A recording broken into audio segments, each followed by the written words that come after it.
రాజకీయ నాయకుల మీద కేసులంటే ఏండ్లకేండ్లు నడుస్తూనే ఉంటాయి. ఎన్నడో కేసులు పెడితే ఇంకెప్పుడో విచారణకు వస్తాయి. అటుకెళ్ళి ఇటుకెళ్ళి వాదనలు, వాయిదాల మీద వాయిదాలు.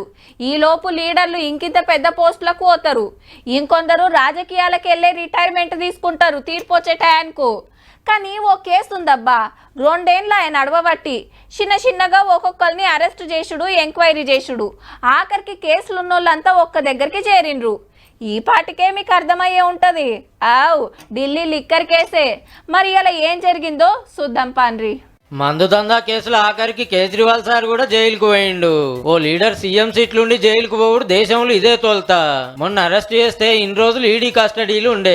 ఇవాళ కోర్టుకు తీసుకొచ్చి మేమేం అడిగినా నాకు తెలియదు, నాకేమెరక అంటుండు. మళ్ళోపారి విచారణ చేస్తామన్నారు ఈడీ ఆఫీసర్లు. సరే అని 15 రోజుల జ్యుడిషియల్ కస్టడీ విధించుడుతోటి తీహార్ జైలుకు తోలుకుపోయినరు అన్నట్టు.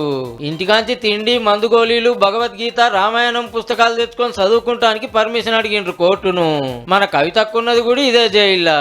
ముందే అరెస్ట్ అయిన వాళ్ళు కూడా ఇన్నే ఉన్నారు కాబట్టి లిక్కర్ కేసులు ఉన్న వాళ్ళంతా ఒక్క కాడికి వచ్చినట్టే. ఈ ముచ్చడి ఇట్లుంటే కవితక్క బెయిల్ పిటిషన్ మీద కూడా కోర్టులో వాదనలు నడిచినాయి.